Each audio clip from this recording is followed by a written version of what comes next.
Well, Bاسم, Beirs. it's good to see you. It's good to see you too. Last time, obviously, we did it remotely. Yes. You were here. I was in London, and you complained that it was an unfair situation. You couldn't see me. Your earpiece kept falling out. Yes. So I thought, okay, fair enough. I hear you. I got on a plane. I flew 6,500 miles. And not only that, we're doing it in somewhere that is very familiar to you. It's the Comedy Store in Los Angeles, where you performed many times as a stand-up. So I've done my bit. You did. But actually, this is not the first time we meet in person. No, we did originally in London last year. And I know that many people are watching this for the first time. I would know this, but like I would really love to tell the story of that moment because I was having a tour in the UK and Europe, and I was doing my English stand-up.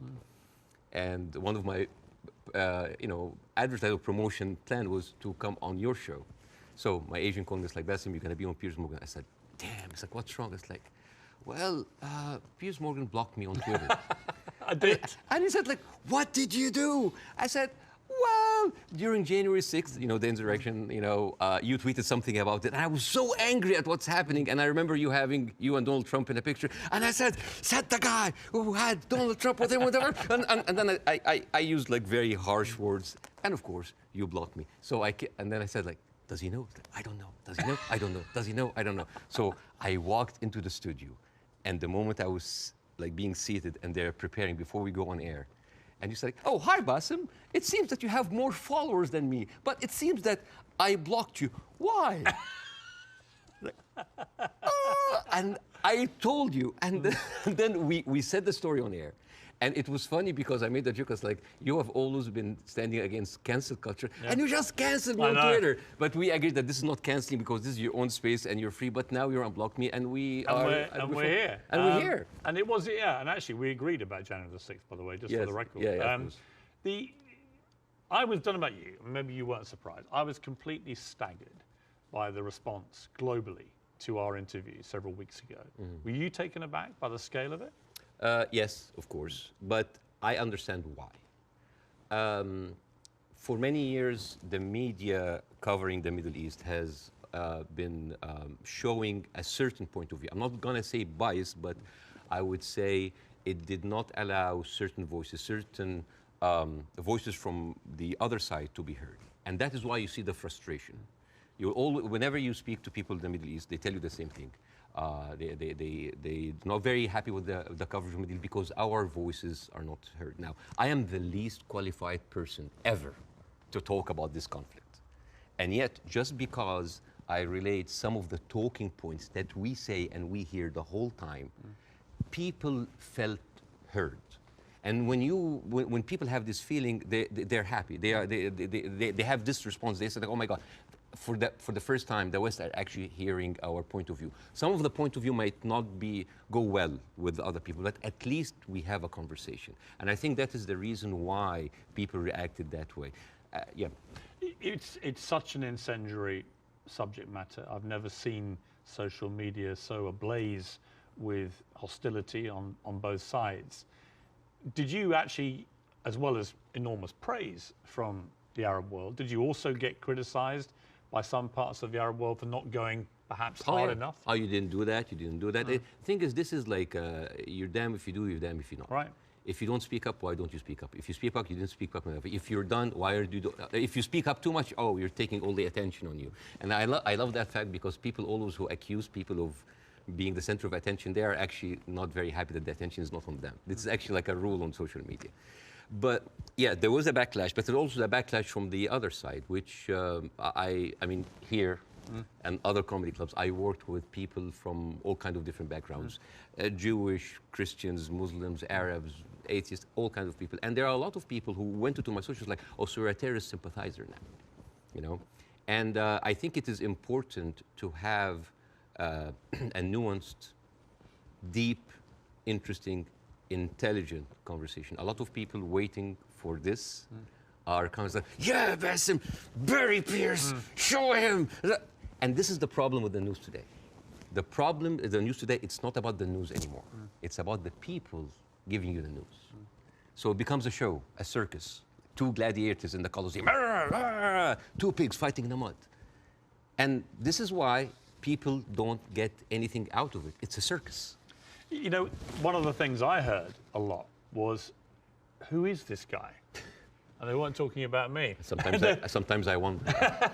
Now, obviously, you're very, very well known in the Arab world. You're known as the kind of, they called you the Arab Jon Stewart, and you're well known in America, but you weren't that well known, for example, in the UK. And I think what this interview did, it made a lot of people think, wow, all right, this is incredible. But tell me more about Baassem Youssef. And I did a bit of research into your life, and it is a fascinating journey that you've gone on to get here to Los Angeles. And I think it's worth just taking a little beat here to talk about this, because you began in Cairo as a heart surgeon. I mean, that was your career path. Yes. And you were a heart surgeon. I was a heart surgeon until, I spent 19 years in that career, 7 years in medical school, 12 years as a practicing doctor. And 2011 happened, and the revolution happened, and I had my own show on YouTube. I did like small videos. Well, I'm going to come to this, because I was by coincidence, I had just joined CNN to replace the great Larry King. And I hadn't actually done any live show. I'd done a few weeks since I joined of taped interviews with big names, Donald Trump, Oprah Winfrey, things like that. And I was flying back to Los Angeles when I got a message that Egypt was going up in the start of the Arab Spring. And I actually went to a studio very near here, about a mile down the road on Sunset, the CNN studio, the old Larry King studio. And I went live for the first time, and it was about the Arab Spring. It was about what was happening in Egypt. And at the same time, you, in Egypt, were actually in Tahrir Square, helping wounded protesters, actually medically treating them. I mean, this was a kind of movement that inspired a lot of Egyptians. At the time, I was in the hospital, and a lot of people just had volunteered, and the nurses were just like giving us like supplies, go, and we were going there, and we were basically tending to the wounded, because it is, and it kind of gives you a different perspective when you see helpless, defenseless people who are not armed, who are being beaten by security forces, military forces, being shot, being hurt. And all we can do is just like provide some medical attention. And it kind of gives you a perspective to see how humanity sometimes can show its most ugly face. And the suppression of free speech, freedom of expression. The ability of people to say what they honestly feel about a situation. And the suppression of people's basic rights to freedom. Absolutely, And that kind of like taught me a lot, and inspired me to do the show. But well, you start. I mean, it's a crazy story, this, and I want to tell it, because you just decide to do 5-minute stuff on YouTube. And you are expecting a few people to watch it. And then literally it just flies, and suddenly you're getting millions of people watching this. And very quickly, one of the big networks comes in, and then you're suddenly doing this stuff for 30 to 40 million people. Like a third of the entire population of Egypt is tuning in to watch it. You're the biggest star of Egyptian television. Oh, please. You were. Don't stop. No, but I mean, what an extraordinary thing, though, for a heart surgeon to go from helping protesters medically in Tahrir Square at the start of the Arab Spring to within a year, you're the biggest star on Egyptian television. It's a crazy thing. It doesn't sound as glamorous as this. It felt horrible. Did it? Why? Oh yeah, overnight fame, this Scary. size, it's toxic, terrible. It corrupts. It goes into your soul, and it's not good. It's not. I actually didn't enjoy it. And the worst part about it is that like you're trying to do comedy in very controversial climate about very controversial issues. So you'll never satisfy people. And the problem is that people have these expectations. Oh, if you are successful in this, you must be successful at solving this. And when things are not solved, because politics, as you know, very difficult to solve, that expectation, this love turns into hate. And this is one of many reasons that I had to leave, and I came here eventually. Well, let's just take people through what happened, because they probably don't know, a lot of people. So during the presidency of Mohammed Morsi, who was a democratically elected Islamist, you had relative freedom to start, but then the more you went after government propaganda, the more you stood up for the people against the government, then the trouble started. Morsi wanted to shut you up. You eventually get dragged through the courts. I was arrested. I was arrested for one day. It was a warrant for my arrest, and then I turned myself in, and I was interrogated. And it was the funniest interrogation ever. And in my stand-up shows, I talk about that scene. Because the guards were reading the stuff out and laughing, right? Well, the guards were taking selfies with me, which is funny. Right. the exchange between me and the prosecutor, general prosecutor, was extremely funny. I mean, I don't like to victimize myself. I don't like, oh, look at that. I actually like to find humor. But why were you arrested? What was the criteria? Oh, yeah. I think the list was insulting Islam, insulting the president, spreading false rumors, and disrupting the fabric of society. And, it was, I think the people in the room didn't know what to do with me because they ended up discussing my jokes. So it turned into a writer's room. And I was kind of like, how do you think we make this funnier? And it was the funniest exchange ever. And after 6 hours, I was let go. And was it scary though at the same time that suddenly the machinery was getting a grip of you? Because it was to get a lot scarier. But was it in that moment when you first got arrested, you thought, I'm being arrested for breaching my freedom of speech, right? For some reason, I just like went with the flow. I went to the interrogation wearing the big hat. I went to the show. It was just, I just wanted this to be a farce because I just like, you're really coming after the comedian. And I just tried to enjoy myself, but deep inside I was dying. Well, it gets serious enough where you may have died because actually Morsi gets, of course, deposed. In comes General El-Sisi in a coup, a military coup, and he doesn't find satire a laughing matter, particularly when the jokes are about him. You get blocked. They literally block your show from airing. I aired one episode, and it's interesting. This is a very interesting story because the first episode that was aired after the removal of the Muslim Brotherhood, everybody was waiting to see what I will say. Because by that time, all of the Islamic channels that were, I mean, like me and Islamic channel, like it's like they had 5 channels and they were like me and them going like that. They had like 5 channels and have only 1 hour a week. And then they were removed. And then a lot of the other dissident voices were also being shut down. Now, people are waiting. What will Bاسم say? And on the day that the show aired, the next day I went out and everybody's like, good, at least somebody is speaking. It was a very controversial episode. Nobody liked it. And yet everybody liked it because people said like, you're supporting the coup. No, you're the Muslim Brotherhood. Everybody accused me of something. All I did in that episode was just being a mirror of what is happening in the street and showing them how ridiculous it is. You didn't take a fixed position. Well, my position, depending on what's your position? What did you intend your position to be? My position was to show the ridiculousness of how the people now was like, oh, we got rid of Islamic fascism, but we are heading towards another fascism. There was a song that I did that was very controversial. People, and it's very funny, the pro-Muslim Brotherhood thought that this is a disrespect to the people who died. And on the other side, the people said that this is a disrespect to the army. And when you manage to offend everybody, you know you're right. Yes. And then the people in the middle, it's like, oh, you weren't tough enough. And I was told, that's like, why didn't you go after? The ceiling of freedom just went down. And I was just like, it was very difficult. It is very difficult to go against an authority that was very popular at the time. And especially a military authority with a lot of experience of weaponizing these situations. Yeah. You had death threats. People would always choose, most of the time, they will always choose the military form rather than the religious form because they kind of like, at least they are not infringing on my personal freedom. Not yet.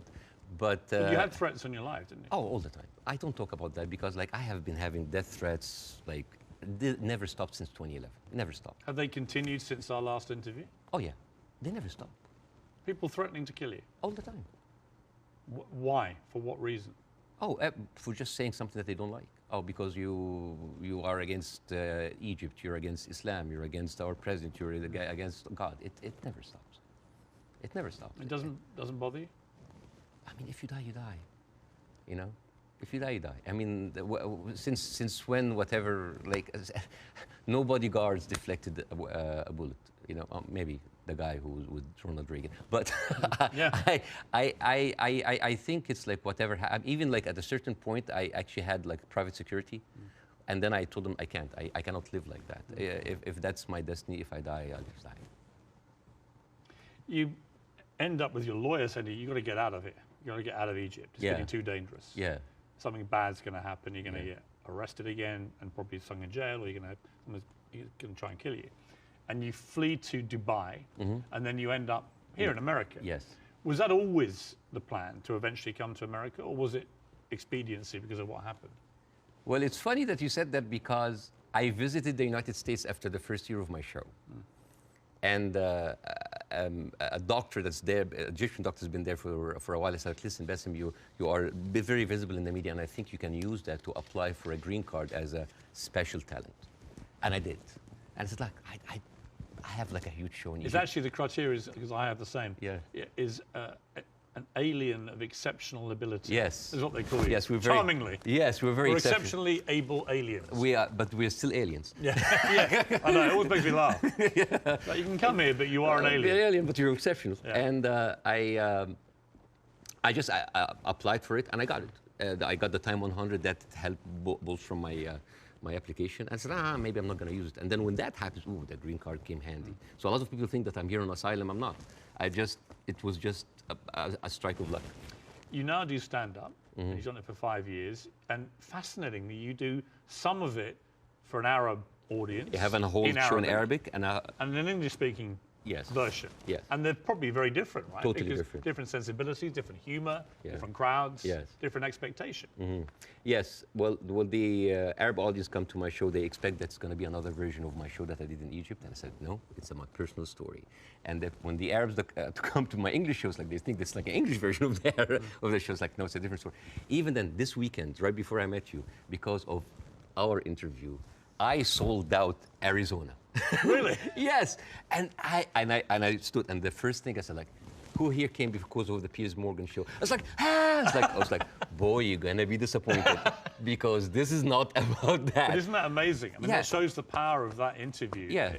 Resonating even in Arizona here. Yeah, because I don't want to succeed just because of a trending moment of time. It is the same show that I've been working and perfecting, and like any stand-up comedian in the United States, your dream is what? Is to sell you special to platforms like Netflix or HBO, and you want to get there. Because for me, that was like a rebirth. Because I thought like everything was lost. I came here, I had nothing. As first 3-4 years, it was terrible. The first 2 years I was doing stand-up. Oh, I bombed hard.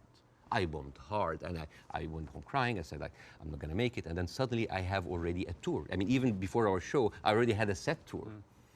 And now I'm having like this ability of like talking to people with different languages, talking to all these different languages. The show that I did in Arizona had an incredible mix of Arabs and Americans. Amazing. And they came here and they completely, and there a lot of them came, they were Palestinians. And they came with like the Palestinian flags and the keffiyeh, and they thought, it's like, guys, it's like the way, laughter, being good at your job is in its way a way of resistance. Because when you laugh, when you show people that, hey, they have Arab people here, and they are, by the Arabs and Palestinians population in Arizona, one of the most established population in the United States. Arabs in the United States in general, they are like professionals, doctors, engineers, professors. Even the Uber drivers, they are probably were like an engineer or someone very established there, but he had to have like a step down in order to come here and survive. So, I mean, we hardly come find like illegal aliens here or people like came in that were not qualified. So, and this is the problem this is why the reason people were very happy with our interview, because because part of the hate on both sides is that we see the news from a different perspective. And people here see the news from another perspective. And everybody's like, why are those people reacting like this? Because they don't see what the other person sees. And I hope in that interview that we can bridge that gap. Yes. Before we, can I Yes. show? Okay, so this is a gift from me and my wife. This is olive oil from the West Bank. Ah, Whenever I go to Jordan a lot, but my wife also ask for the oil from the West Bank. it's very good. It is the best oil ever. And the thing is, the olive trees, they survive up to 600 years. And they are passed from one generation to the other. And it is like a family heritage. And the way that you do it, so this is za'atar. Za'atar is basically thyme, and you add to it sesame and a bunch of herbs. And the way that you eat that, you take like a piece of bread. We don't have to do it now, maybe at the end of the interview. Yeah, we'll do it, yeah. And you soak it a little bit in the oil, and then you take the za'atar. And I'll demonstrate here. Chuk, chuk, chuk. And then here. I love it. Well, I love Arabic food. So at the end of the interview, you're leaving with this oil. So I will take that. It shows that. Well, yeah. thank you. And it's very kind of your wife. Thank you. Thank you very much for me. Well, I'm the one who bought it, but it's okay. Obviously, you started the last interview with, I mean, I would argue savagely dark humour involving your wife. How you've been trying to kill her, and she was using your kids as human shields and stuff. And I'll be honest with you. And I'm still trying to. But you know what? When I failed, you know what I did? I went out to the house and I just like randomly slapped other neighbors. So, you know, it's interesting. By mistake. Now, this time I'm ready for you, okay? This time I'm ready for the humour. Oh, you're ready, okay. No, but it's interesting because last time I was very taken aback. And I remember thinking, as you were doing this right off the top, I remember feeling very uncomfortable, unusually uncomfortable, and thinking I didn't know how to react to that. I didn't know whether I was supposed to laugh or be silent, and I sort of ended up sort of slightly grimacing, half laugh and listening. And then I realized it was very powerful what you were doing. It was satirical, but it was savagely satirical and extremely effective. And that's why I think the interview did so well. But I'm not going to pretend that I found it easy to listen to it or to react to it, because I didn't. You know why? Because all I did was just take the talking points that's been in the media, not just for after October 7th, all through the conflict. It's always like, we need to kill it. All right. You need to kill 5? No, kill 10. You need to kill some? No, kill all. This is what satire does. It take reality, flip it on its head, exaggerate it, and then you can see how sometimes very uncomfortable and even sometimes stupid that sounds. Because I was just reacting to whatever the media is telling me. It's like, oh yeah, okay, do it. There's no pushback. So suddenly, the person who's proposing the most extreme measures is like, oh, we'll take it, oh no, that's too much. So that was like a very simple technique. I just took the talking point and just exaggerated. It was devastatingly effective, I think. Yeah. First, before we go any further, how is your wife's family? Because she is half Palestinian. Yeah. Are they okay? They're good. They're good. They are safe for now. Yeah. And as like the last week, there was no internet, as you have. Yes. You know, I saw you tweet at the IDF. It's like, how can they know? You know how many views that tweet's had? Nearly 40 million. Yeah. Me just saying, how are they going to see this message if you've cut the internet off? Yeah. I'm wondering if the IDF's like, why aren't the Palestinians liking my tweet? Because they don't see it. Right. No, but I thought that was a perfectly correct assessment of it. Yeah. But the reaction to that tweet I did was enormous, as everything is in this thing. And I had a lot of people say, finally, Piers, you get it, right? Finally, you get it.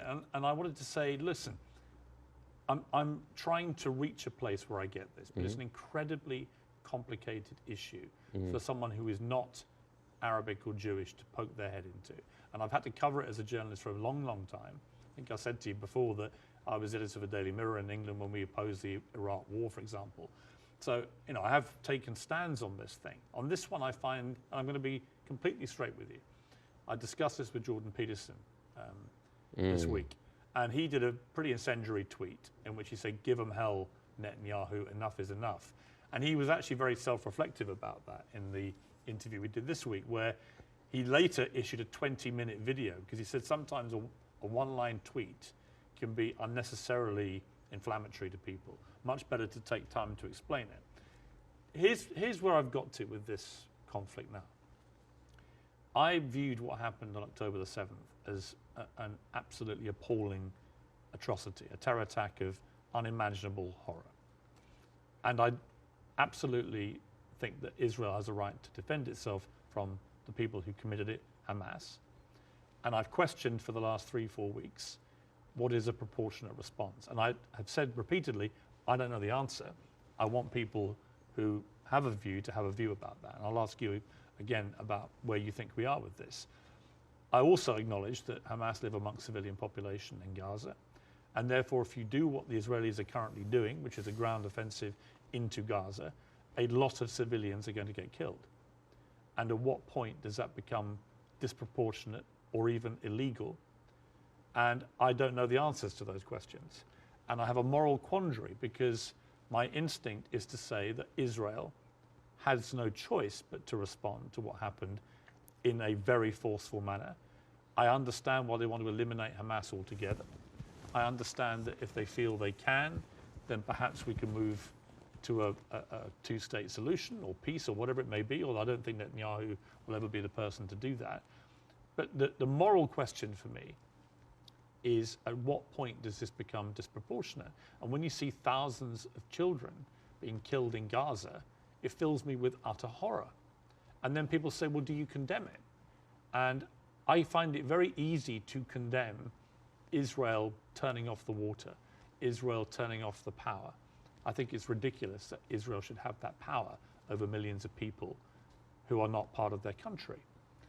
I think it's terrible what's happening in the West Bank with the settlers. I think that the stuff there is completely easy to condemn. But can I, hand on heart, condemn Israel trying to destroy Hamas after what they did on October the 7th? That is where I'm struggling to find myself saying I condemn it, because I believe that they are right to try and destroy Hamas. Now, what do you feel about my moral quandary? Well, there's a lot of points, very lot, and I think this will kind of like lay the ground rules for that interview. There is a whole thing about like Israel right to defend itself, the condemnation. First of all, let's start with condemnation. Yes. You want my opinion? Yes. Condemning Hamas or condemning Israel? Yes. Completely useless. Completely useless. Why? I condemn Hamas, you condemn Israel, interview is over. What happened? Nothing.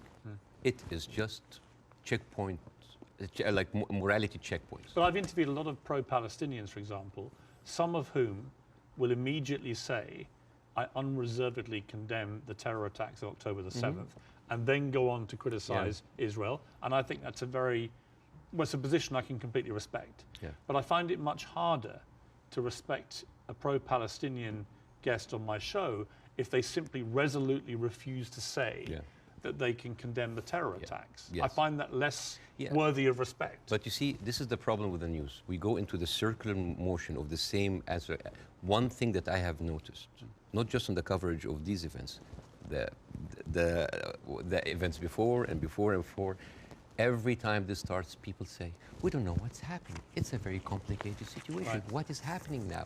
And for me, as a viewer, if a conflict that's been there for 75 years and the media with all this technology has been covering it and we hear the same exact words, we don't know what's happening. It's complicated. It's a very complex. That is a failure of the media apparatus. That is the failure to themselves and for the audience, because why every time this happens, it seems like it is happening from point zero. And I think to help understand that, I will get to the October 7th. I will get to the condemnation. I will get to the self-defense. But I think maybe we can we have like all the time in the world, and we can discuss, this interview could be a bookmark, landmark for maybe looking at that conflict in a deeper way that nobody had gone there before. We have the views, we have people waiting. Yes. You know, as I said, I'm the least qualified to discuss that, but it's an opportunity to use it. I'm not massively well qualified myself. Yeah, both of us. I mean, look at us. I'm an Irish Catholic. I mean, look at us. Yeah, two privileged people. One white, one white wannabe, discussing the most complex conflict of our history. But I want to start in a totally different area. I want to start with anti-Semitism. Yes. I think it's an important issue. Yes. I think there is a rise of anti-Semitism in the world, and I think this is very dangerous. And I, as a Muslim who has been through events where there were terrorist attacks somewhere, and that reflects on us, I can completely feel that. Since what happened, I had text messages from the Jewish friends, are you okay? Are your wife's family okay? And I was texting them, are you okay? And I think it is very important to agree on the language, because the word anti-Semite has been used and abused, and most of the time not for the good interest of the Jewish people. Because the first 2 days of the coverage, I watched the news, and there was a lot of protest that was led by Jewish Voice for Peace, and they were led by people who opposed the Israeli attack on the civilians. And I remember quite well, many of the Republican representatives in Congress came out and they were calling these the global intifada, the global jihad. I love it when they say jihad. They sound like a horse. Jihad. It's very funny. Or they say like, these are, and I quote, Iranian-backed jihadists. And I said, wait a minute, but most of those people are Jewish. Those people who took over the Capitol, the same people who took over Central Station in New York, which is known as the biggest civil disobedience event in America in the last 2 decades, they were all Jewish. And then I find Nikki Haley saying anti-Zionism equals anti-Semitism. And then I remember it's like, oh, Jewish people in America are saddened by the fact that they are not citizens of America or citizens of the world, but they are citizens of Israel, and they have to back Israel in whatever they do. And these are not my words; these are the words of Jon Stewart. He went down and he said it's very, very important to divide these two. And what is very, very interesting. Would you compare that on that specific point to the way that people try and say all Palestinians are responsible and accountable for what Hamas do? Yes, yeah. In other words, I think you can be very critical of Israeli government and their policies and Benjamin Netanyahu and the politicians, but that doesn't mean that you have to take that criticism to innocent Israelis who may have exactly the same criticism themselves. And this is why it is very important to have these kind of discussions, because the saddest thing that I saw is the people that were in so much support of Israel are anti-Semite themselves. MTG, Marjorie Taylor Greene, you know, she said like, oh, I send my aides, and they took pictures of the protesters. Basically, she's surveilling protesters. And Marjorie Taylor Greene is very known for a very famous post in 2018 where she blamed the California fires on a Jewish space laser gun. Do you remember that? Do you remember that? I was just like, oh, they were burned because Jewish investors, Rothschild and Finstein, anything that ends with Stein, because that of course sounds Jewish, they put a satellite and shooting laser beams to... It's possible. And not just her. You have Steve Skoulas, thank you so much. He is now the Speaker of the House, and he has been invited before for an organization that was funded by David Duke, the founder of the KKK. You have Kevin McCarthy, who is the former minority speaker, leader of the Republican Party in the House, and he accused Jewish billionaires of rigging the midterm. So how come those people are accusing us of anti-Semites? So here's the thing. So let's go to the equation that Nikki Haley put on Twitter. Anti-Zionism equals anti-Semitism. No, it is true. People who hate Jews, they're also anti-Zionists. It is true. And you could be someone who hates Zionists, who don't like Zionism, and you are Semite. You could even be Jewish.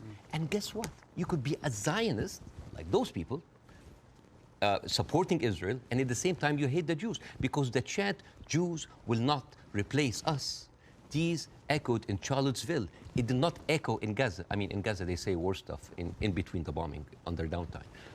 And these are the same people who are seen with Nick Fuentes, with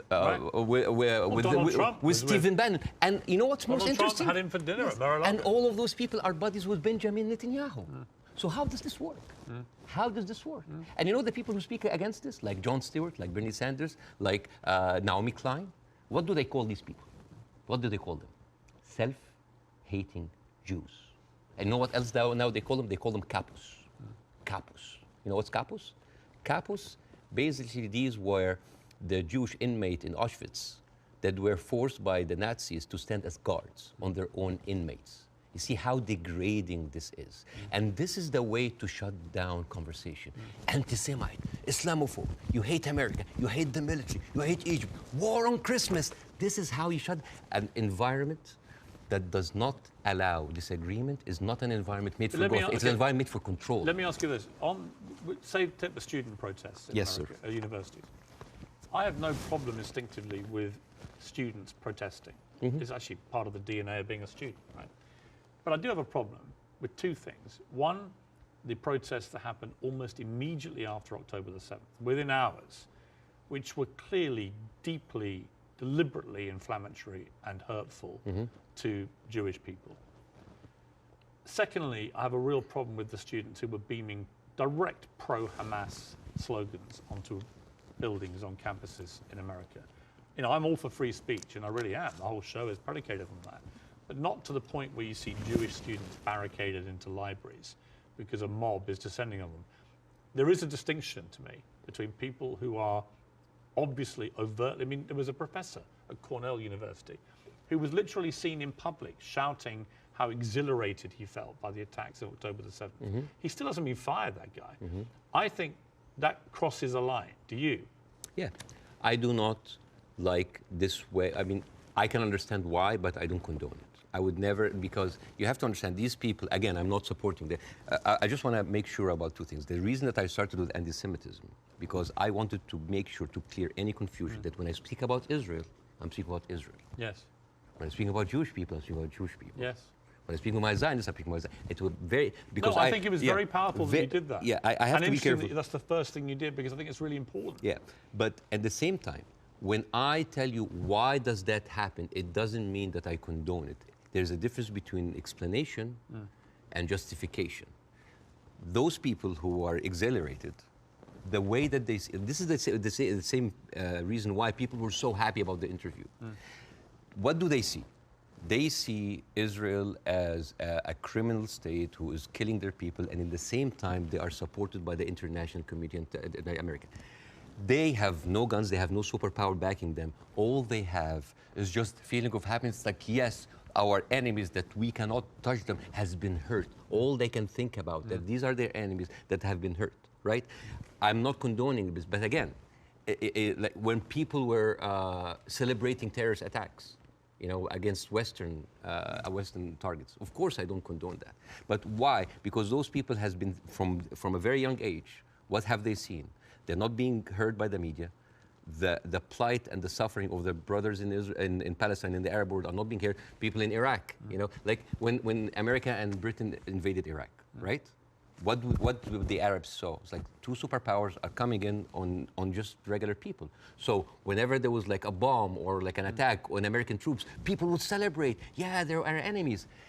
Emotions are very inflammatory, and it is not right. But those people have nothing else.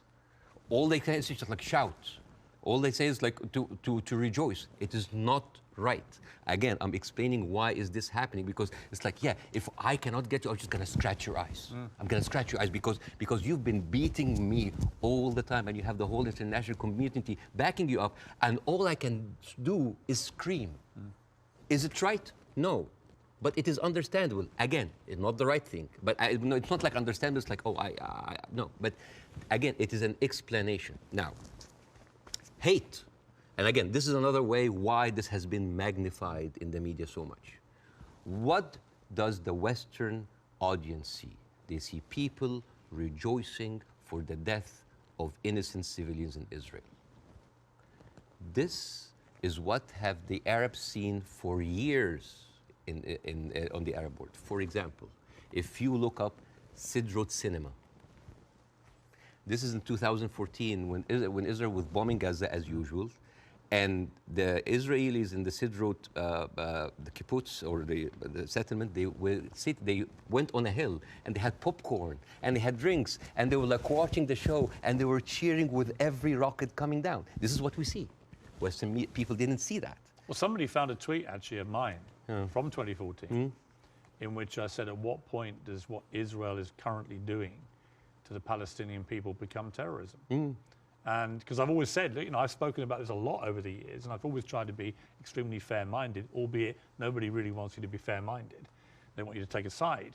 But that was clear that my thinking back then was that they were absolutely overstepping the mark. Absolutely. But again, to the point of rejoicing. No, I know what you mean. Yeah, but like if you, for example, Google the wedding of hate.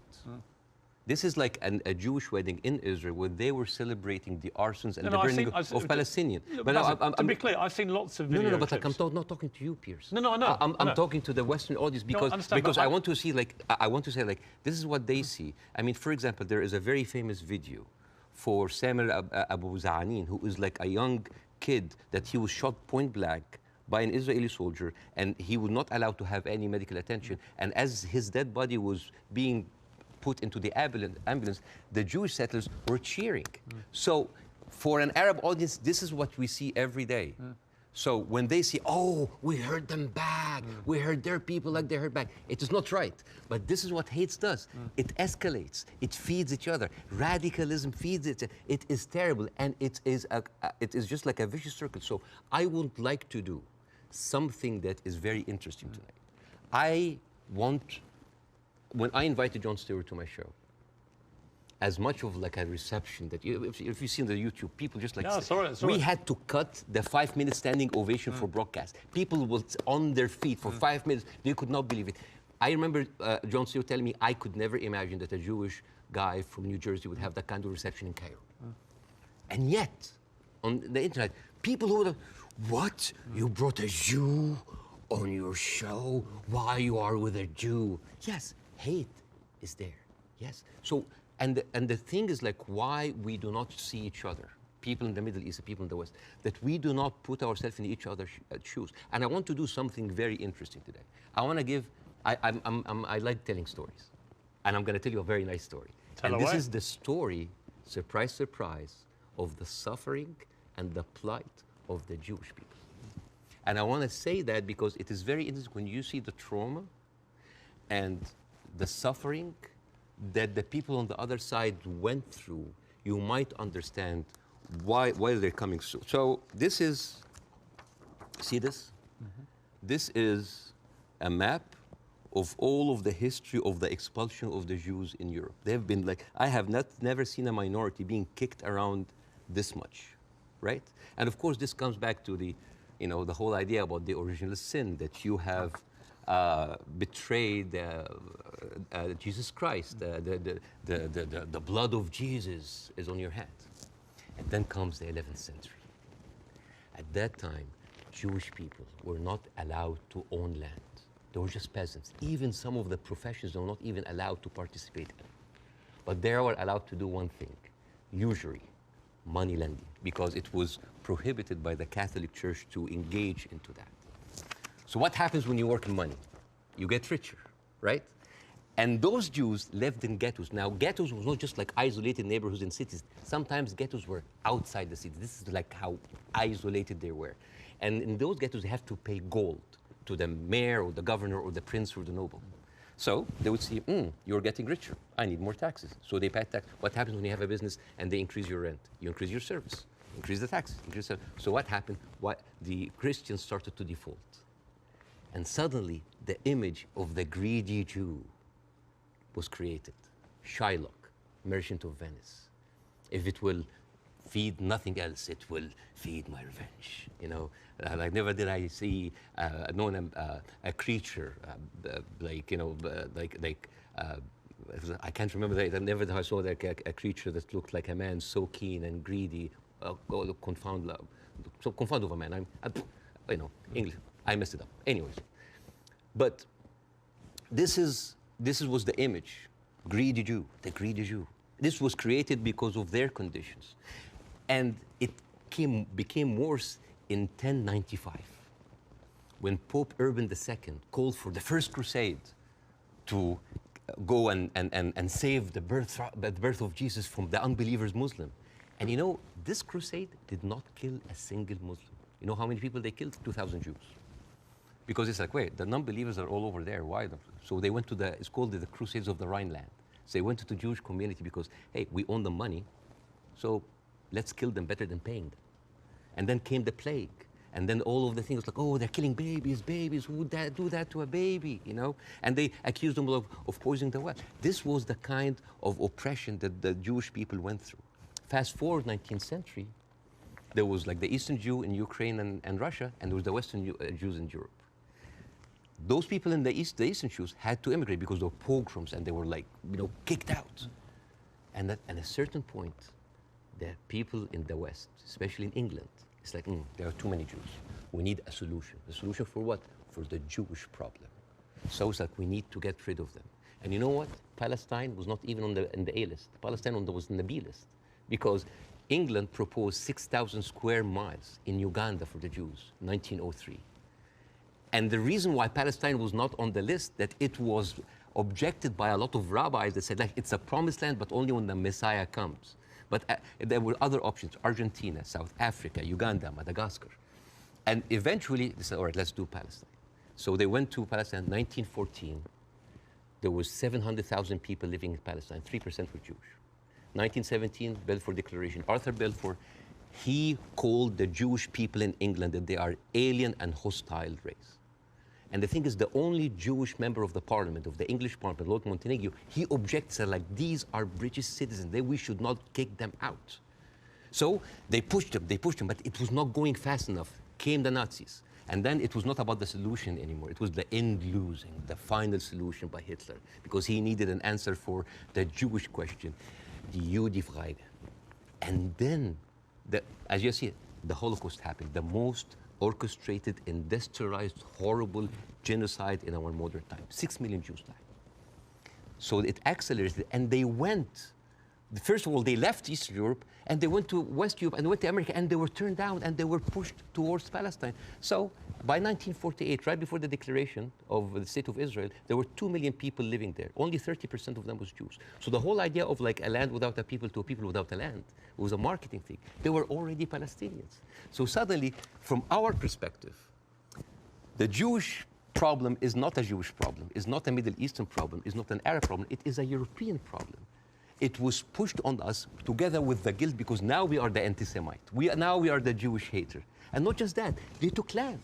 So people look at this like, why are we even, we had a lot of refugees coming in.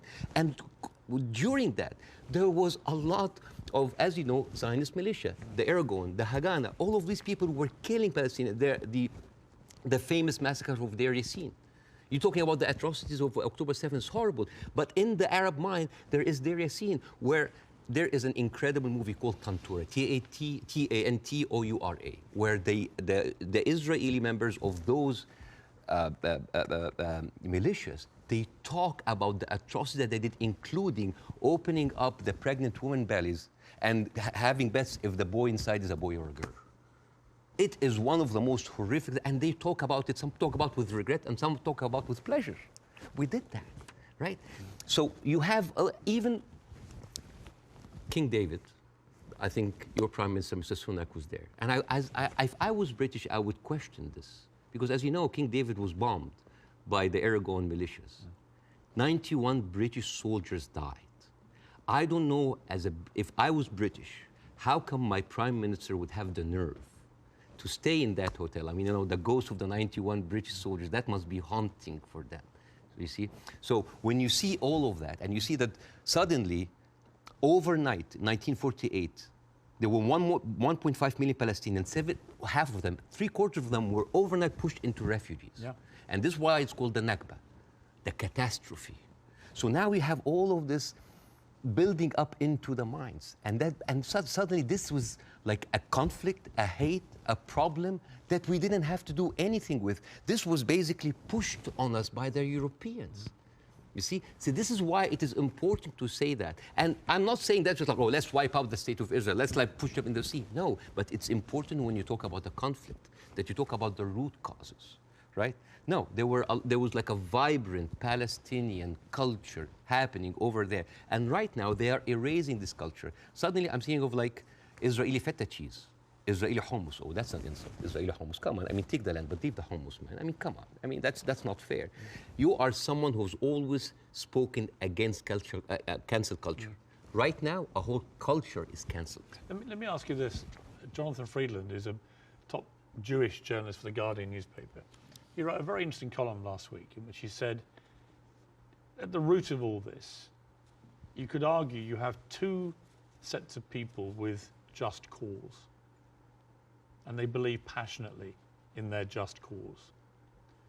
and he was sort of advising people not to take sides unless you really understand the history. Would you agree with that? Would you agree that both sides have legitimate just cause? Not with the methodology that's taken place, and you've given an extremely detailed analysis of the build-up to what happened in 48. To me, it's pretty clear 700, 800,000 Palestinians were displaced from their overnight homes, and it should never have happened. And that has been absolutely, I think, the root cause for so much resentment.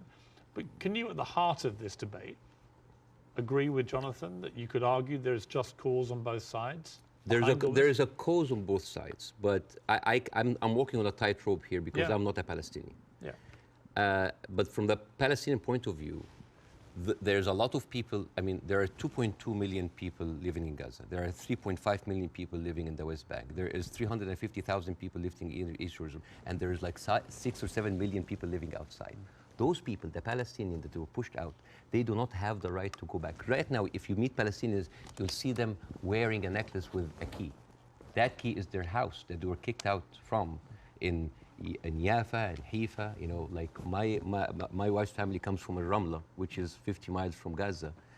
And according to the law, those people have absolutely no right to go back. Even if you are a Palestinian with an American passport, they give you hell in order to go in. And yet, a Jewish person born anywhere in the world, born in Poland, born in Ukraine, no question asked, he can jump on a plane, land in Israel, and get the Israeli citizen and take a house that most probably belonged to a Palestinian.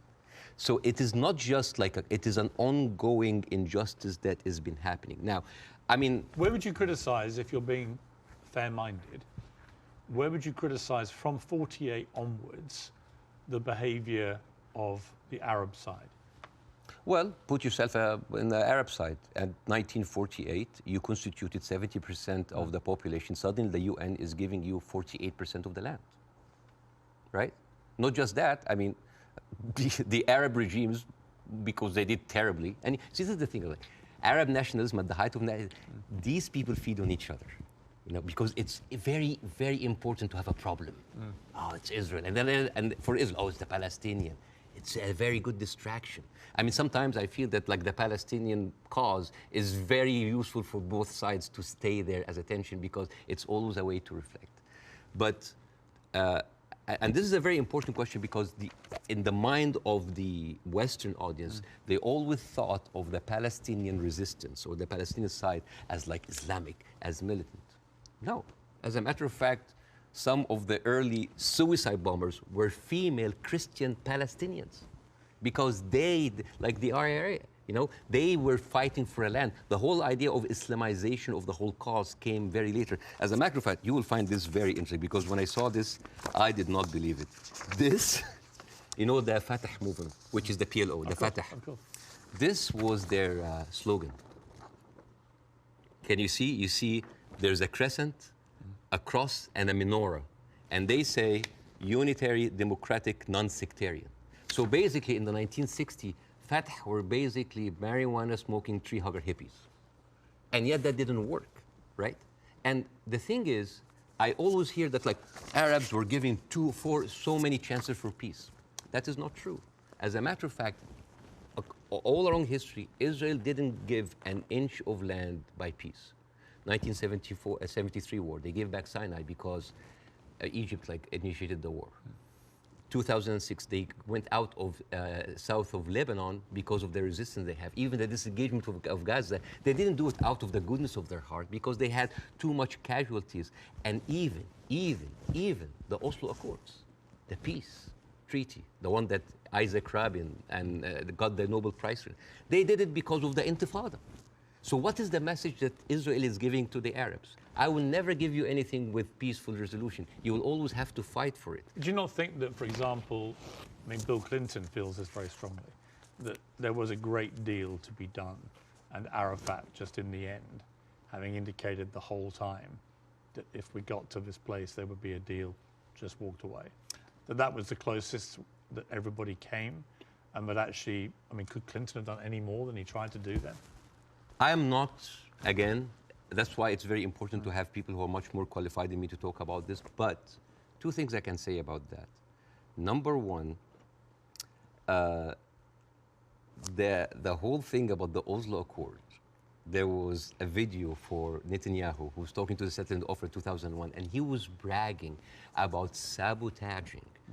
He was talking to us like, I sabotage it, like there was going to be no peace. Yeah, you've seen that, right? Yeah. And in that video, if you remember, when he was saying like you have to hit them hard, 2001, no Hamas at the time. They were talking about the Palestinian Authority. We have to hit them, we have to kill them, we have to make them feel the pain. And then one of them says like Bibi, but wouldn't America kind of just like, so what? The American public is easily manipulated. 80% are with us. It is absurd.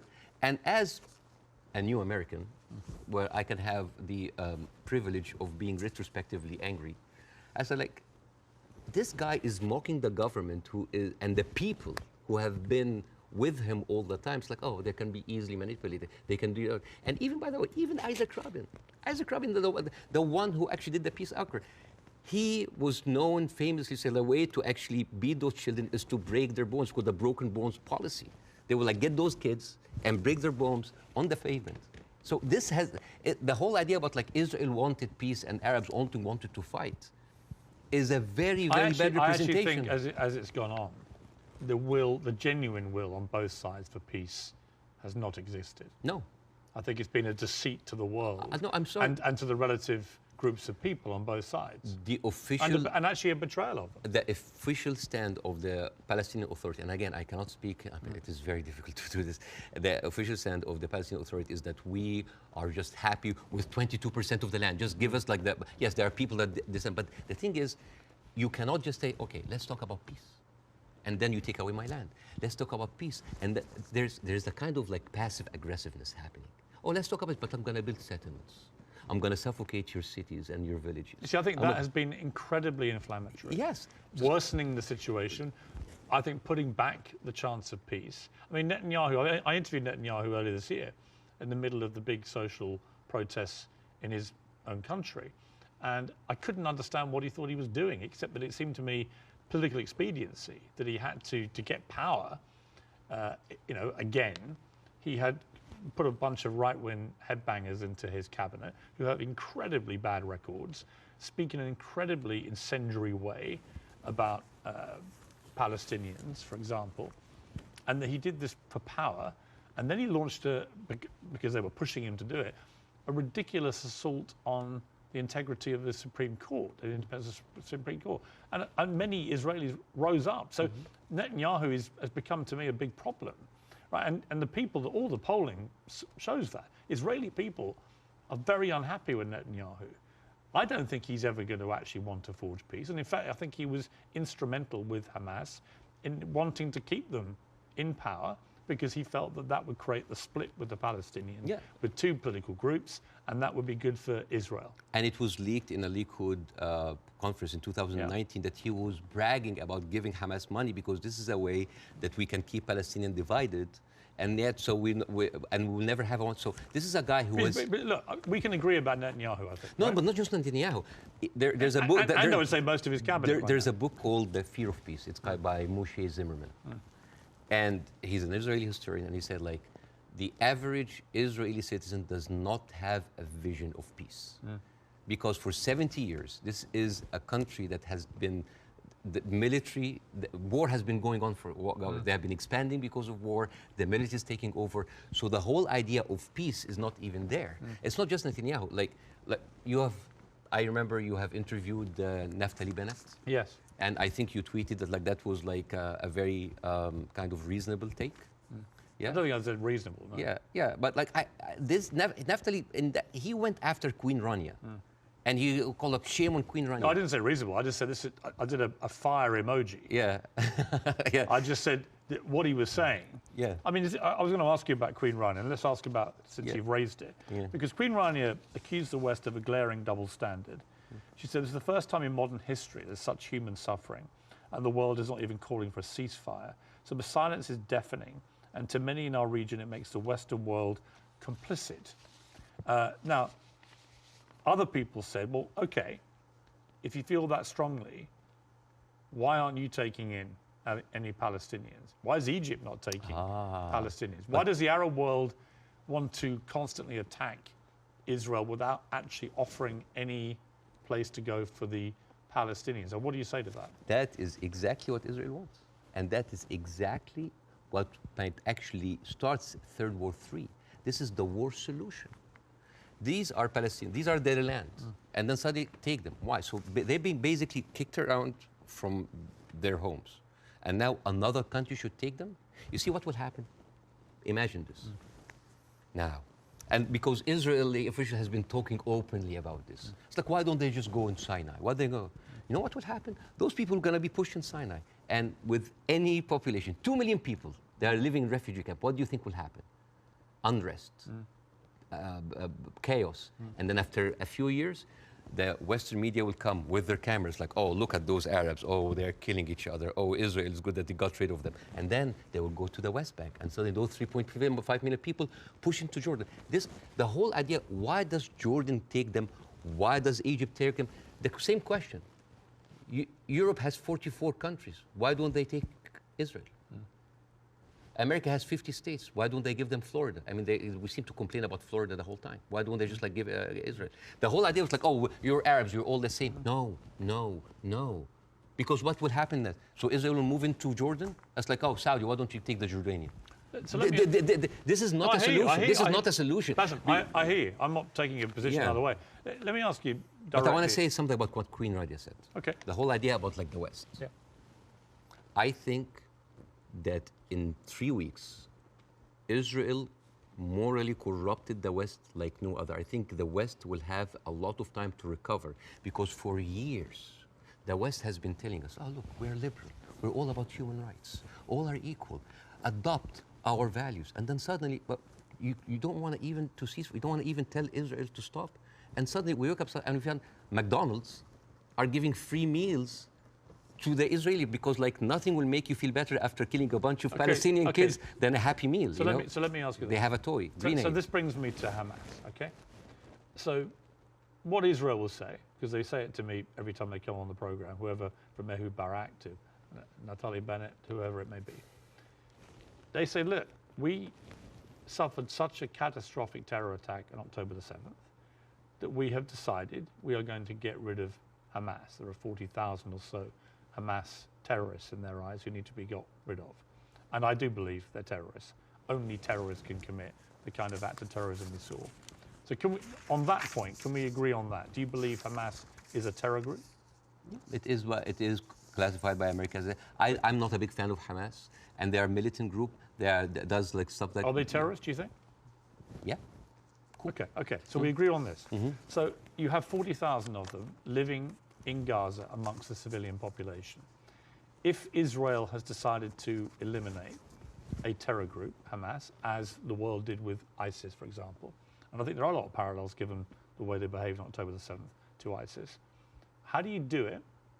How do you do it if you don't do it the way Israel is currently trying to do it? Exactly not the way that Israel does it, because if you have one of the most advanced military powers in the world, and it takes you 3 weeks, 9,000 Palestinian civilian death, 21,000 injured. As we are talking right now, Israel just bombed Jabalia, which is a known refugee camp. This is not self-defense. You know, like one of the most questions, like, does Israel have the right to defend itself? This is a no-value question. This is a no-value question. Well, I would ask a different point. I would say, not only do they have a right to defend themselves, which every country would after a terror attack, right?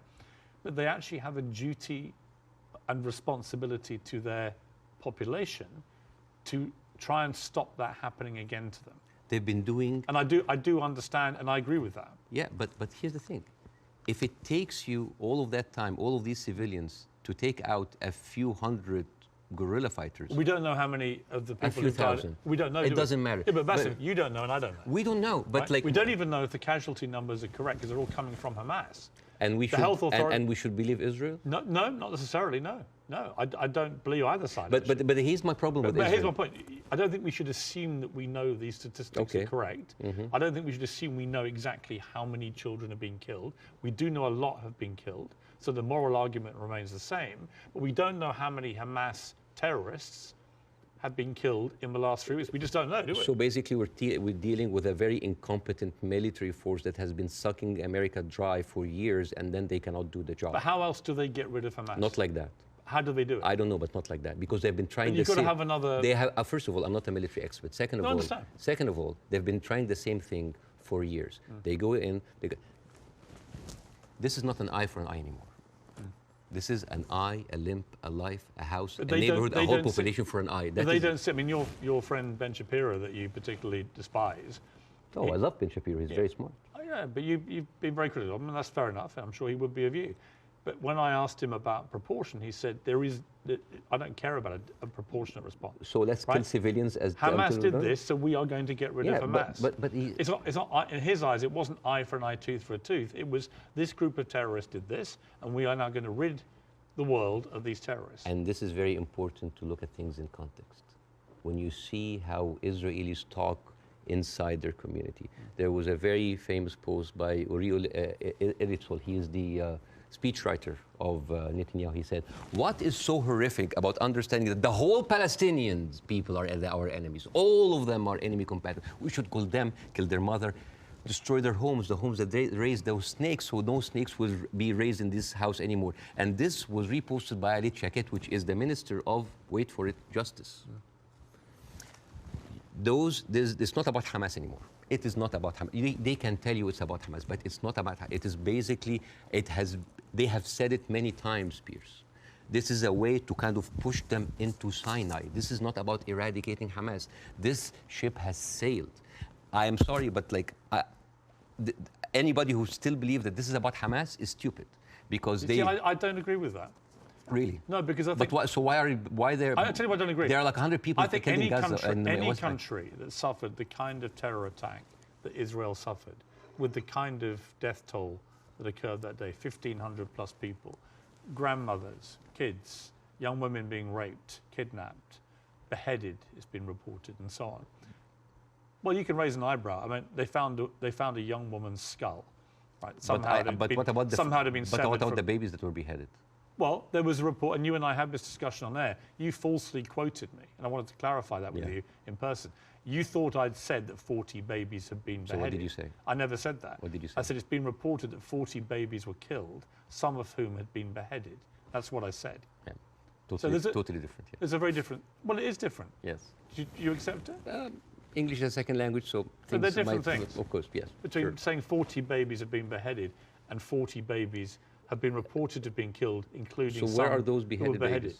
Well, apparently journalists are being shown utterly horrific footage. This comes to a very important question about credibility. Again, I'm not condoning what happened in October, but I'm not a journalist. But as a journalist, wouldn't you take anything that an authority would say with a grain of thought? Yes. Especially if this authority have a long history of lying. And I'm just going to give a few examples. 1996, they bombed Kana. It's a refugee camp. They killed 106 people. Despite that they knew it's a refugee camp. They said, oh, maybe it's a one-time off. 2006, they bombed Kana again. 2014, they killed 2 teenagers at a checkpoint. They denied, as usual, but CNN was there. So they said, we have to say it. 2018, they killed a medic, a Palestinian medic, and they fabricated a video showing that it's someone else, that he was a human shield. And then can I just finish? Yeah, but I do want to respond. And then 2010, they killed Ahmed Oraiqat, denied it, then said it's okay, it's us. 2021, they bombed the media office in Hawass, it's not us, but no, I'm sorry. And then 11th May 2022, Shireen Abu Akleh, a reporter, your colleague, she's Palestinian, American citizen, she was shot in the head. And they provided forensic evidence and even a doctor's video that it was not them, it was Islamic Jihad. How can I expect to believe this regime, especially if the president of Israel comes down with this ridiculous thing? Have you seen that? No. He said, okay. This was reported by Sky News, and it was the funniest thing I've seen so much. This was a Colin Powell moment, but like the cheap edition. Mr. Herzog said, Isaac Herzog, it's like, we have found evidence on one of the terrorists, a manual to create chemical bombs. And then he showed this, and he showed, and this is, so I just want to say, Why would a foot soldier go into enemy with like a manual to chemical bombing? It's like, is that BYOB, bring your own beer, bomb? It's crazy. And what he like have like local ingredients to make, and then this is like, this is a manual of Al-Qaeda, of course, conveniently written in Qaeda. And let me read it to you in Arabic because this is funny. So, النشرة الدولية المعنية بالتطوير الذاتي والمعرفي للمجاهدين, which basically say, this is basically like a catalog for self-improvement for mujahideen. I didn't know that they have life coaches. So this, and you know what Sky News said? It's like, we cannot confirm or any of this, but we will show it anyway. So let me respond. So this is like this is a lying government. So let me respond. Yes. I do think the Israeli government has lied. All the time. Right? I do think they've lied. I'm not going to dispute that. I do think they've been caught lying. I do think they've said things that turned out not to be true. I also think that 2 weeks ago, a hospital was bombed. Yes. And it was immediately... Who do you think did it? Well, I'm going to tell you what I think. Hamas immediately tell the world it was an Israeli airstrike and that 500 people were killed and that the hospital had been destroyed. And then as the next couple of days go by, the hospital is relatively undamaged. The car park was obliterated. Many fewer people than 500 were killed. How many people died? Well, we don't know, because actually we're reliant on the Palestinian Health Authority, which is Hamas in Gaza, for the figures. So we don't know the number, but a lot fewer people died, it would appear, than the like 500. 100? We don't know. 50? Either way, it's appalling, but it may not have been anywhere near as appalling as was first said by Hamas. But here's the point. Most independent studies of what happened have concluded that it was almost certainly a militant stroke terror group inside Gaza, and they fired a rocket which landed in the hospital car park. In other words, it wasn't an Israeli airstrike. So I have an issue with that, because for 3 days before the attack, the priest and the patriarch of the hospital, because it's called the Baptist hospital, said that they have received multiple warning from Israel that they're going to hit the hospital. And then at the time of the hit of the hospital, one of the top aides of Netanyahu, he tweeted about like, we hit the hospital, and then he deleted it, and then basically like Israel gaslighted the world. But It was not us. But that's why I said most independent. No, that's not true. New York Times actually like just published something to prove that it was shot from Israel. And the thing is, No, okay, they didn't, though. Okay, numbers. They didn't. Numbers. Bassem, that's not true. Okay. The New York Times has not reported that it was Israel. No, they said They haven't. okay. That's not true. Over 10 years, Hamas launched 35,000 rockets into Israel. And many failed. They killed 69 people. And 25% military, only part of them were civilians. So over 10 years of 35,000 rockets, they killed 69 people. But in one strike, you want to tell me that these glorified firecrackers caused that kind of damage? Yes, it looks like they did, yeah. Okay. Yeah. And actually, it wasn't the damage that was reported by Hamas, who wanted people to believe it was an Israeli airstrike. So my point would be, I'm happy to concede that Israel government has lied about stuff over the years. But I'm absolutely certain as well that Hamas lie all the time. Why are we holding a militant... I believe, from all I've read, I believe they lied about the hospital. Why are we holding the militant terrorist group to the same standards as the best and only democracy in the Middle East? They happen to be the ruling party in Gaza. So they're not just a terror group, they are a political group as well, a political party. Okay. Well, they are.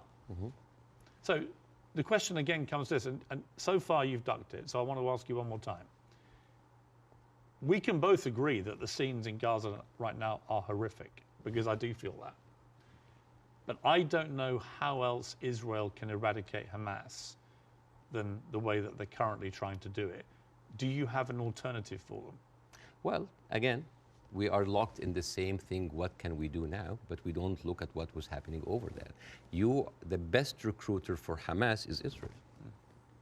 I mean, you have talked a lot about the horrible condition in Gaza. Yes. I mean, let's imagine like a little boy called Rami. He lives in Gaza. You know, he have a horrible life, but like, you know, it's not that bad. I know he has a cousin in the West Bank. He's living a good life. He wake up in the morning and he found out that he was kidnapped by 3 settlers. He was burned alive by kerosene and he was forced to drink the kerosene. His name was Muhammad Abu Khudaira. That settlers did that to him in 2016. Said, all right, you know what, I'm just gonna leave. I'm gonna find a way to go to Europe. His aunt is a published author and she won a prize in the Frankfurt Book Fair. His name is Adnei Shtalabi. And now she was canceled because of what's happened, just because of her a Palestinian. His other aunt in America, his name Amawi, she is a speech therapist. And this is close to my heart because of my son. And she was fired because she did not want to sign the government contract that said that you cannot join BDS, which I don't understand. Why do people choosing to protest peacefully by not buying goods from a certain country? Why would the United States make that its own issue? So, and this guy, this Rami is being approached by like, join Hamas, join us, let's go kill Israel. No, I don't want to kill. I'm going to live in Gaza. It's a life. But 97% of water is not good for human consumption. Half of the population are anemic. Even the is not being treated, and it goes into the shores of Israel. It's like, oh, those Palestinians. It's horrible. Yeah. So, and then he wakes up in the morning. He doesn't think about killing Jews the first thing in the morning. He thinks about being there at 5 o'clock at the first 50 people in the line for bread, because if he doesn't, he will miss the food for his family. And he goes back, and he finds a message saying that we are going to bomb your house. He comes back, he loses his whole family. Now, tell me, what is a proportionate response for that? I don't know. I don't know. You cannot create terrorism and then you... I don't know. They have created this. I don't know is the answer. But Bassam, let me ask you this. Hamas will have known when they perpetrated what they did on October the 7th, what the scale of response was likely to be. How does that help the Palestinian people? I don't know. That they are supposed to serve? I don't know. The wheels are already set in motion. But it doesn't, does it? I do not, you know, this is the thing. I feel sometimes that Hamas is with us in the room, that we are bringing Hamas. Who has the power in this equation? Who has the fourth largest and strongest military power? The whole idea about Israel, it's like, oh my God, the Arabs are going to destroy us. Look at the map. Hamas, well, hang on, hang on. Hamas's stated goal is the eradication of Israel and the Jewish people. Yes. They make no pretense about it. They've made no attempt, unlike the Nazis who try to cover up their crimes. Absolutely. They've made no attempt to try and deny what they brazenly boasted about it. Yes. They are proud of what they did. Right? And they will have known, again, the scale of what they did on October the 7th would have prompted this kind of response, which would have led to thousands of innocent Palestinians getting killed. And my question for you... I wish the 7th of October never happened. Right, but every time something happened. You say Hamas is everywhere. Well, yeah, actually all roads, all roads on this particular part of the crisis, and I accept it's been going on for 75 years, this conflict, but all roads in this crisis lead to Hamas and what they did. And not necessarily. Because all roads goes to the condition that created Hamas. If the Jewish people were expelled from Europe and went to Argentina or South Africa and Uganda and went in and took the land, you would have Hamas in all of these places. You and I can agree that the conditions Palestinian people have had to endure in Gaza for a very long time are completely unacceptable. I think it's completely unacceptable that Israel has wielded such control over the people of Gaza, working out who can come in and who can go out, turning on and off water and power on a whim, turning off the internet on and off at a whim, all that kind of stuff I can completely agree with. But given that I think we agree Hamas are a terror group... Okay, let's say... Let me finish my question. Given that we agree that Hamas is a terror organization who have a publicly stated position of annihilating not just Israel, but Jewish people, and as we saw on October the 7th, they mean it. If you are Israel, what do you do to get rid of those people who have shown the world that's exactly what they will actually do if they get the chance? You know what I would do? I would give the Palestinians what they deserve. Terrorism is a virus. Yes. It's a virus. I agree. If a patient with a flu came to you and you're a doctor, how can you treat that patient? How do you treat it as a doctor? How do you do? Well, you're the doctor. You give them nutrition, fluids, and rest. So the immunity of the body gets rid of the virus on its own. If I received that patient with a flu and I took a sledgehammer, it's like, why are you not getting better? Do you think that patient will get better? No. You are weakening him. You are making him worse. Israel did not just weaken the body of Palestinians, making them unable to get rid of hate and radicalism. They have openly bolstered about helping and giving money to the same terrorist organization. So I agree. I think Netanyahu is complicit in keeping Hamas in power because it suited him politically. Yes. And I think you can't get away from that. Yes. There's no question of that. But there's also no question that the Israeli government, led currently by him, has to stop Hamas from perpetrating another terror attack. And again, it comes down to this question. What do they do to get rid of Hamas if it's not what they're doing? I don't know. But like, as an Israeli citizen listening to this, how come that my prime minister bragging about giving money to the terrorist group that he is using right now to eradicate a whole group of people, and yet using them as an excuse? Isn't that weird? This is like this is like Tony Blair being like found like giving money to Al-Qaeda or ISIS and then going to fight them. How does this work? How does this work? I agree. How does this work? Yeah, but I agree with you. So yeah, it's a terrorist attack. And Israel is funding them? I mean, this is in the words of Benjamin. This is the thing about Benjamin now. He brags about that stuff. So this is a circular question. Yeah, but yes, I agree with you. Hamas is to blame. Who created Hamas? Who's helping them? And who is allowing for an environment for that kind of hate and destruction of Jewish people to aspire? And the thing is, there's something very important to the Western audience here. They think that Israel is a small, tiny country between the hostile Arab countries. The biggest military power in the Arab world is Egypt. They have a peace treaty. Their neighbors, Jordan, they have a peace treaty. Saudi Arabia, Emirates, either like have like full relationship or like on the way of normalization. Yeah. The only people that, even Syria is not like even like didn't launch like a single bullet. The only two crutches that Israel has is like Hezbollah and Hamas. Yeah. A few militant, thousands of militant. Is that really formed an existential like threat, especially if I know that over 13 years, only 69 Israelis were killed? I would say. Would that really wipe out Israel? Is Israel that weak? I think if you have two groups of people who are ideologically wedded to your destruction as a state and as a populace, and you're constantly firing rockets, as Hamas have done for over a decade now, then that cannot be acceptable. You have to stop that, right? These are terrorists who've now shown on October the 7th their true colors. They don't just talk about wanting to kill all Jewish people. They are going to do it if they get the chance. So I don't believe Hamas can possibly stay in any position of authority in Gaza. I think that would be ruinous for not just the people of Gaza, but also for Israelis. So if you're going to get rid of them, which many people think on both sides is inevitable and should happen as a consequence of what they did, the big question is, how do you do that? And I don't know any other way other than the way Israel is currently doing. Hence my personal moral quandary about this. So if a terrorist takes over the Empire State, instead of taking him out, we bomb the whole Empire State? Well, that's the question, isn't it? Proportion. That is not even a question. Well, that was not even a question, because that would be ridiculous. You talk about the normalization of the region.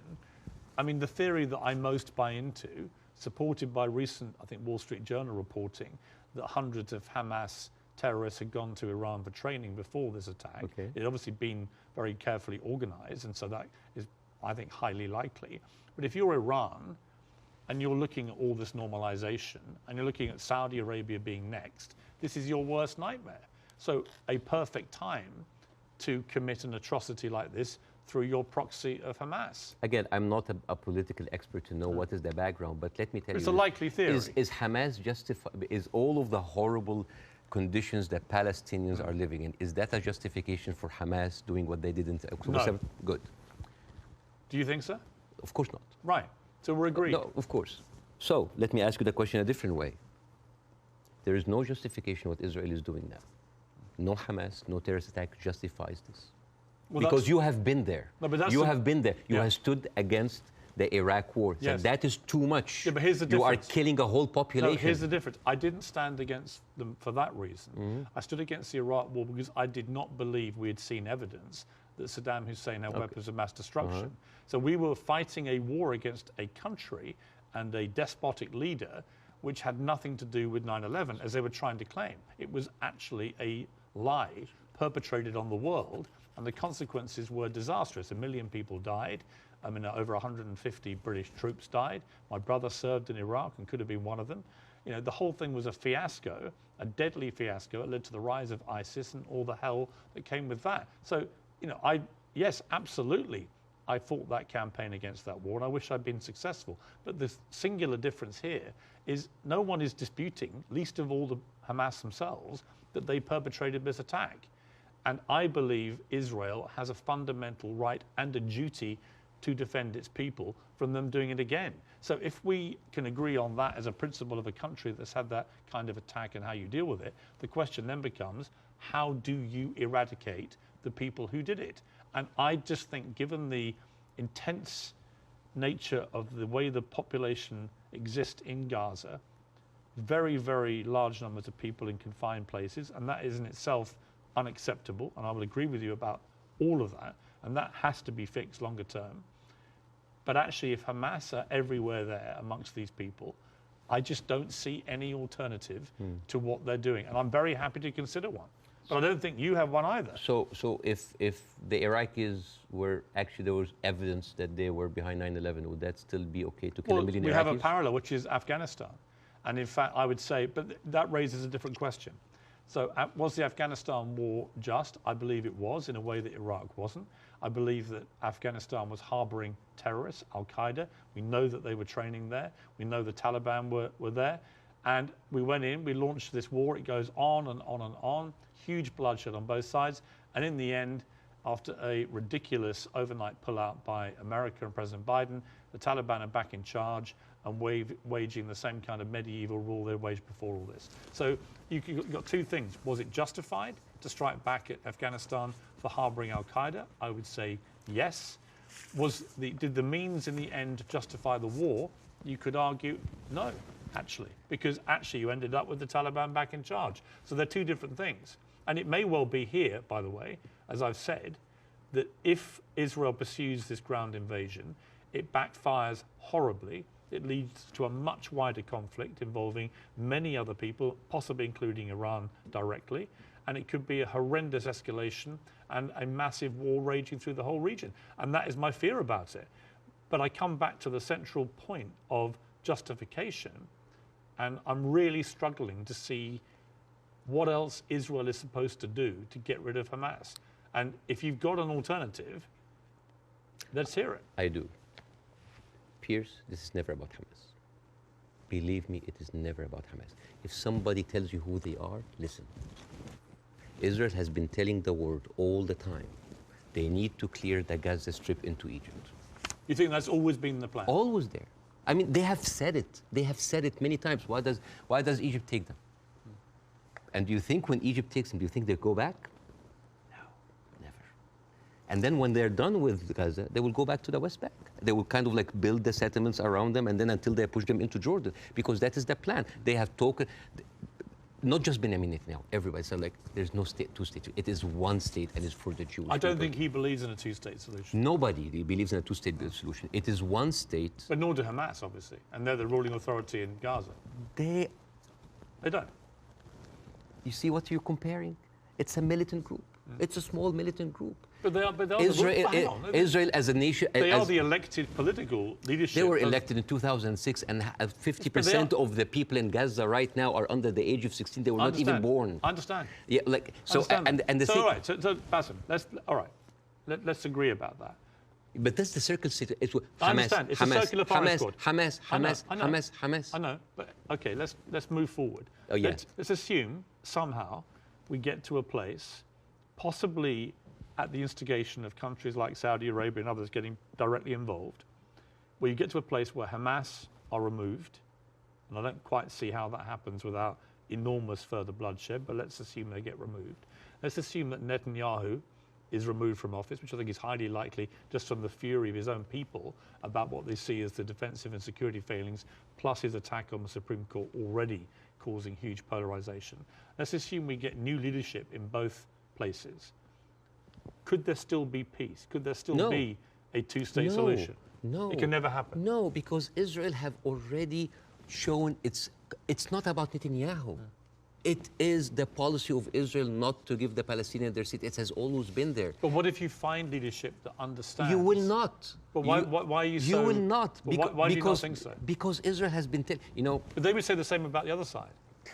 And I remember... Who has the power? Let me give you a parallel. Obama in his book... Let me give you a parallel. Okay. Let me give you a parallel. Northern Ireland, okay? Northern Ireland appeared to be completely intractable, with the IRA and the loyalist paramilitaries trying to kill each other. In the IRA's case, trying to kill British people as well, because they did not want this to go the way that people wanted it to go. And ultimately, we got to peace because we found leaders who actually had the courage, the moral courage, to get in the room with the people that were trying to kill them and to do a deal. I don't think you can do that with Hamas. I think they're on a different scale altogether to the IRA. But we did have a seemingly intractable place riddled with violence on both sides, and eventually we got peace. Do you not see there's any chance of doing that here? No, not with Israel. Obama, after he left office, he wrote in his book, the problem with the Palestinian-Israeli conflict is that one side is extremely powerful and one side is extremely weak. There is absolutely nothing to oblige that strong side to give anything. All over the years, Israel showed you many times that they are not interested in peace. Leave Gaza. Forget Hamas for a second. The West Bank. What have they been doing in the West Bank? The illegal settlements did not stop a single day. No, they no. are and it's completely wrong. But the thing it's is, wrong. I agree with you. But you see what they're doing in the West Bank right now? They are creating little Gazas. They are creating little Gazas. Yeah. And until they are like squeeze them. It's completely wrong. There is a hilarious documentary called The Wanted 18. It is like an Israeli-Palestinian co-production. And it tells about the incredible story about the residents of Beit Sahur. It's a Palestinian town next to the Nazareth. And they said they don't want to depend on the milk coming from the kibbutz. So they bought 18 cows. 18 cows. And they didn't know how to milk the cows or have a cow farm. So they were like engineers and doctors. So they sent people to kind of like to learn how to do the farm. So they bought the cows and they started to produce milk and they started to sell the milk to the villages. The Israeli authorities were not very comfortable. So one day the military government came in and was like, those cows, and I quote, constitutes an existential threat to the national security of the state of Israel. You need to get rid of them. And the movie goes about like the hilarious attempts of hiding those cows between the butchers and the houses. And in one scene, a cow is actually running and the Israeli soldiers are like running behind it and they corner it and they corner it and they're about to kill it. And you know what did the cow say? You didn't fall for this, cows don't speak. Yeah! But you know, it actually said something. You know what did it say? It said Hamas. But anyways. But you see, this is the ideology of the Israeli ruling party. They are not interested. They're not even allowing you to get your own cows. I mean, I want to discuss something that is very important because we have been talking about Israel being a democratic state, a secular state for all of its citizens, including its Arab residents, right? Wrong, Yes. wrong, wrong, wrong. 2018, there was a resolution that was offered in the Knesset that say that Israel should be a state for all of its citizens. That seems basic, right? That resolution was not even allowed to be discussed. It's like, wait, why? And the rebuttal was, Israel being the state of all of its citizens would threaten the character of the Jewish state. There is, I have a friend of mine, his name is Andrew. He's Palestinian Christian. They do exist.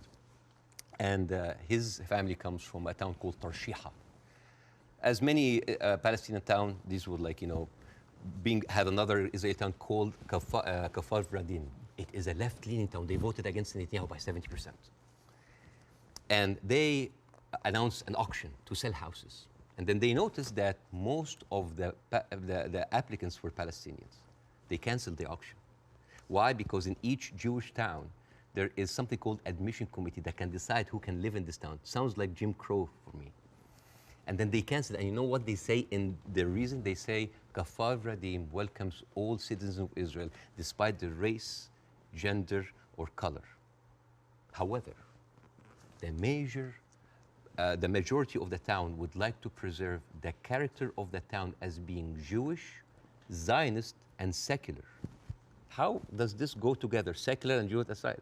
You know, and this brings me to this picture. This is a very famous picture. You know, remember this picture? I'm sure you've seen it. Yeah. This, for the people who don't know, this from San Augustine, Florida, 18th of June, 1964. This was a white-only motel. And these are black activists who wanted to defy the law and jump into the hotel. This guy, he's the owner of that. His name is James Brooke, and he was pouring acid to scare them out of the hotel. His neighbor said that James Brooke was a victim because he was just following the law. And you know what James Brooke said? He said, it's not like I don't like black people. I just don't like them in my swimming pools. Now, if an official said that, wouldn't you say that this town has kind of a systemic racism? Yes. This quote was not said by James Brooke. It was said by Deton, the head of the Galilee municipality, when he said, I don't like Arabs. I don't just like them in my swimming pools. The town of Nazareth Elite, 2010, the Arab Christians in the town, they requested to set up the Christmas tree next to Nazareth. This is the birthplace of Jesus. And you know what they said? We cannot have it because non-Jewish symbols would offend Jewish residents. But this comes back to what you were saying at the start, which is about the hate on both sides. No, I'm not talking about the hate. I'm talking about this shining example that Israel won't tell the world that we are like the Western world. We are secular. I don't know if you know this, but they're not just like secular, like Christians against their own Arab. I'm talking about like Arabs with Palestinian, with Israeli identity. I'm talking about them being even racist against their own people. 1950, Yemenis immigrants that came from Yemen, and they were in the transition camp waiting to be transferred into Israel. Their kids were taken away from them and given to white Ashkenazi Jews because they were not white enough. But Bاسم, what would happen if a Jewish person went to Gaza? Why would they go to Gaza? Exactly. Even I wouldn't go to Gaza. Exactly. That's my point. Yeah, it's a dystopia. Who would? But like, but I'm just. So it's not just. You're raising points about Israel, making out that somehow they're as bad or worse. No. But what's going on there? Hamas has ruled over yes, the Palestinians in the most oppressive way imaginable. Absolutely, but you know what? Hamas never claimed that they are the only democracy in the region. They never claimed that they are secular. They never said that they adopt Western tradition. And they definitely, they did not use that lie in order to carpet bomb a whole country. Okay. Now here, I want to say one example. And I'm going to leave you. All right. Israel, you think that Israel will like, by the way, the whole thing about the Yemeni children, you can find it in New York Times. It's called like the lost children of Israel, the forgotten. But even when Ethiopian people were immigrated to Israel, Ethiopian Jews, women then report, 2013, that's not like 50 years ago, they reported that they were given against their consent and without their knowledge contraceptive shots so they wouldn't reproduce because they are the wrong color. Israel is a racist, apartheid country that is projecting this shiny example of secularism and democracy for the people so people can accept whatever they do because they look at Palestinians as lesser people. This is the whole point. This is the whole point. And I would like to quote Winston Churchill. He had a quote that say, I don't believe that we have made a great wrong to the Red Indians of America or the black people of Australia because they were replaced by a higher race, a stronger race, a more world-wisely race. This is why Queen Rania is criticizing the West. This is why we here said, like, where are your values? Because this is the crux of the problem. It's not Hamas. It's not Palestine. It is people looking at us as lesser human beings. Bاسم, I don't dispute the characterization that a lot of the Israel administration look upon Palestinians as lesser people. Otherwise, they wouldn't. They even look at the Ethiopian Jews and Yemeni Jews like less. I wouldn't dispute that. I want to quote you to end this. No, why would you end this? Don't end this. We'll be talking for 2 hours. Why not? At some point, we're having an amazing time. We can do another interview. Well, this one goes big. I think this is a neat way to end it. He said, I actually believe there is a middle ground between everybody and they can meet. I direct my criticism for the extreme of each one of them. That was you, Bاسم Yousaf. I agree with that. But I don't share your view there can never be peace in this region. I think there can't be with the current leadership structures in both countries, or both places. But I definitely think you've got to be optimistic about peace. You just need to find people who can forge it. I hope so. But the reason, listen, I refused to come on your show when your producer first called me for the first interview because I was scared. I was afraid. For me, that was a career suicide. because I'm talking. This is even important because you are someone who's always talked about like against cancel culture, about like talking, speaking your mind out, speaking your mind out. I left Egypt and I came to America, the land of the free, the home of the brave. But I didn't know that there was a fine print said that you cannot speak about Israel. I have issue with that. Israel is a foreign country. They're allies. Good. But you can speak about Israel. How many people lost their jobs? Even Bella Hadid. Bella Hadid, Bella, by the way, Bella she hasn't lost her job. No, but she's talked about death threats. She's talking about like being silenced. Sure. By the way, Bella Hadid she's Palestinian. And you know who else? Gigi Hadid, sisters. I love the Hadid. They are with us. Yeah. Anyway, so. I know them both, they're very nice. Yeah, but the thing is, if you are that high and you cannot speak about it, and it's not about, it's well, you can, you just have to have. You can. I mean, I've spoken out about these issues and you get shot at, not literally, but metaphorically all day long on social media. That shouldn't stop people from doing it. I'm just like wondering, as an American. You do? As an American, yeah. But like, I'm doing now because like the first interview went well. Right. I'm doing that because I want people to see that you can really speak up and not just get canceled, but get rewarded. My career is going fine. Yeah. It's great because I want people to have the courage. There should be no limits. I'm kind of like so confused as an American citizen why every American presidential candidate have to go and kiss the hand and bend the knees to AIPAC. This is a lobby that works for a foreign country interest. Why don't we have like a lobby for Saudi Arabia? It is they're giving us more money. You know the great thing? You can say that here. Yes. You couldn't say it in Egypt. That's why you're living here. Yes, but again, a lot of people feel the burn, the heat whenever they come down. down. If I was an American, I'd be going, all right, Baasim, all right, we'll take the criticism because you can do that in this country. And I'm happy. When you criticize the government in your own country, yeah, they drove you out. Yes, and that's why I came to America, to play the white man's game, to actually to pass this acquired white privilege to my children. But the problem is, it's not just a country of white people. But here's the problem. And the white man's game, the game in America is not a white man's game. It's a game that actually has a democracy and believes in freedom of speech. But there are dog whistles everywhere. You're not going to be put in jail for this interview. Or I can lose my career and I can lose jobs, and you know that. You could in Egypt, you could. No, here you can. In Egypt, they arrested you. Here you can. And they threatened you, and you would have probably ended up in prison or dead. Here, a lot of people lost their jobs because they spoke up. It depends what they say. Of course, but again, if you're Kanye West and you spew anti-Semitic garbage, no, I'm not. No, you're going to lose. You're going to lose what you have. I will never adopt that kind of point of view. But the thing is, there is dog whistles everywhere. As I told you at the beginning, you cannot just say it's like anti-Semites. Like, I mean, now, how come that the Palestinian flag is outlawed? By the way, it's outlawed in Israel. If you raise the Palestinian, you go to jail. And now they're saying like the Palestinian flag is a pro-Hamas. No, it's not a pro-Hamas. You know, I was doing a comedy show in Arizona, and a guy was like wearing like a kufaya, like a scarf, and I took it, and I'm not like in hyperbole and like wearing symbols, but I just took it because like, why are we gonna outlaw colors and flags? That is absurd. That is not right. I agree. I don't think you should, but you should certainly outlaw Hamas. They're already outlawed. I mean, I'm not supporting them. Because they're a terror group. Okay. But the people with the power, the people who supposedly have the... And you should, by the way, I will say this, you should be able to criticize the Israeli government without being accused of being anti-Semitic. But I have in this interview repeatedly, and I'm not anti-Semitic. I just have a problem with all of what the Israeli government's been doing. And I have a problem with how any criticism to Israel by some circles here are considered anti-Semite. This is not fair. But a lot of the people doing it are actually anti-Semitic. Yes, but also a lot of Zionists are against Israel, that they hate the Jews.